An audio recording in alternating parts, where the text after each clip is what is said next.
Am I the asshole for kicking my boyfriend out over my cat? For context, my 24 female boyfriend, 30 male, and I recently moved in together. It's something we've been talking about, and when his lease ended, he moved into my apartment. I have a cat, Millie, who is my baby girl that I've had since she was a kitten.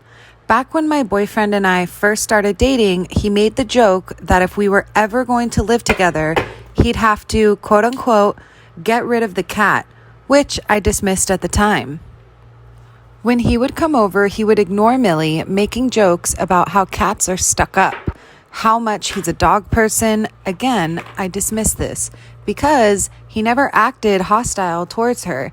I figured it was just a preference. When we started to get serious about moving in, he asked if I would consider giving her away because he didn't like the idea of living with a cat. I almost laughed before realizing he was serious. I told him that under no circumstances would I get rid of my cat. I felt guilty about being unwilling to compromise, but he actually took it well and reassured me that if she was this important to me, he'd get over it. Fast forward to last night. I don't think he'd realize I was in the kitchen when he came home. Millie was on the couch and I heard him go into the room and give this sigh. Before I could call out, I heard him say, "You're so fucking worthless." It terrified me because I've never even heard him speak with such malice. He sounded like a different person. It was just so cold and hostile that I panicked and rushed out there to see him looking at Millie. Here's where I might be the asshole. I completely freaked out. I was yelling, asking what he thought he was doing talking to her like that. He jumped and I scooped up Millie and told him to leave my apartment right now. He looked so stunned and started to argue, asked where was he supposed to go. I told him that I don't care, he just needs to leave. He was pissed and said he was going for a drive and slammed the door behind him.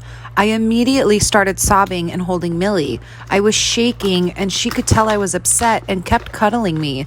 She calmed me down, and later when he texted asking if he could come back, I said yes. I put Millie in the bedroom so we could talk. We were both a lot calmer and I felt awful after he explained his side. I'll often call Millie little names, and he said he was just trying to be playfully mean too and misjudged his tone.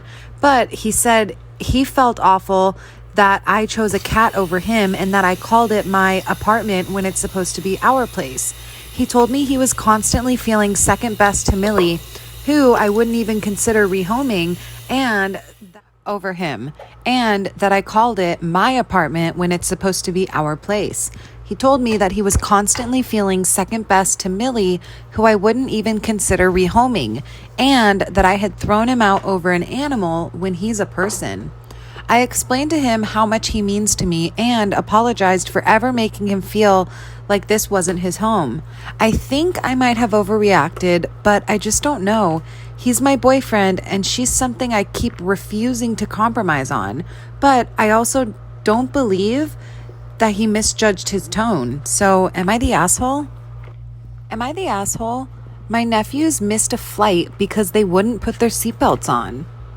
My brother is working and he asked me to take his nephews, 13 and 15-year-olds, to the airport to fly to their grandparents. I pick them up and I drive off.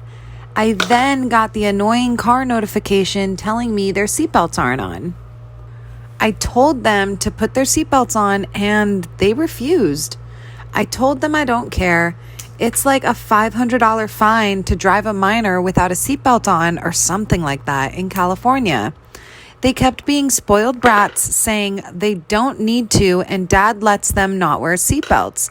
I said, I don't care. I won't drive until they wear their seatbelt. They kept whining that they're going to miss their flight, and I said that that's their problem. They called their dad, who starts yelling at them, telling them to wear it. They do eventually, so we drive, but we got stuck in traffic and missed the flight. My brother is effing pissed, saying it's my fault for just not driving them. We waited about an hour before they decided to put their seatbelt on. So, am I the asshole here? Reddit confessions. I may or may not do it, But at this point in life, it doesn't seem to be a bad idea. I don't understand why or what happened to make me feel this way, but I'm already accepting and wanting my death. It's confusing because just a few years back, I always questioned how people can take their own lives, but now I totally understand why. I feel dead on the inside. I don't feel love or loved. I constantly consider myself a burden to everyone around me, and just know I'm taking up a spot on this earth. I don't have a specific date yet, but I am assuming it's going to be the day my father passes, since he's the only person I feel something towards.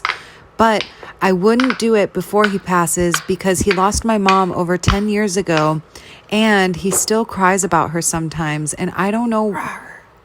Am I the asshole for refusing to cut my hair for my father's wedding?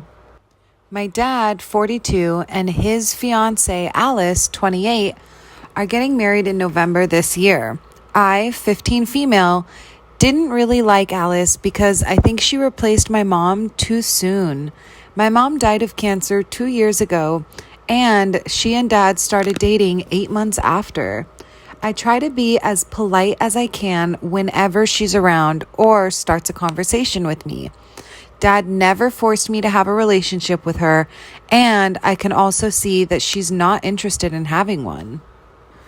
After they got engaged, Alice approached me and said we needed to talk. She said she has a clear vision of how she wants her wedding to be and that I have to comply so that everything will be perfect.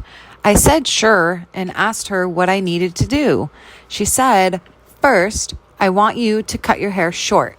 Second, you can't wear heels. And lastly, only wear light makeup and no fake lashes, okay? I let her finish before I responded. I said, I can do the second and third, but I will not be cutting my hair.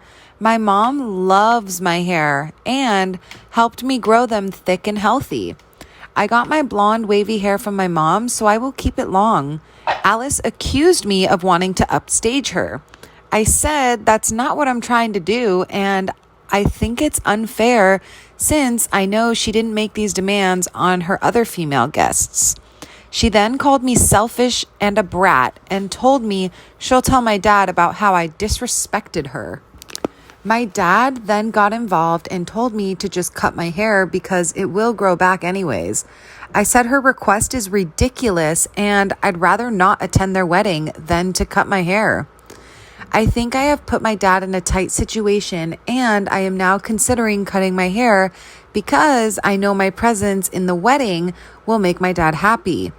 But growing my hair back to lower back length will take a long time. So, am I the asshole if I refuse to cut my hair? Edit.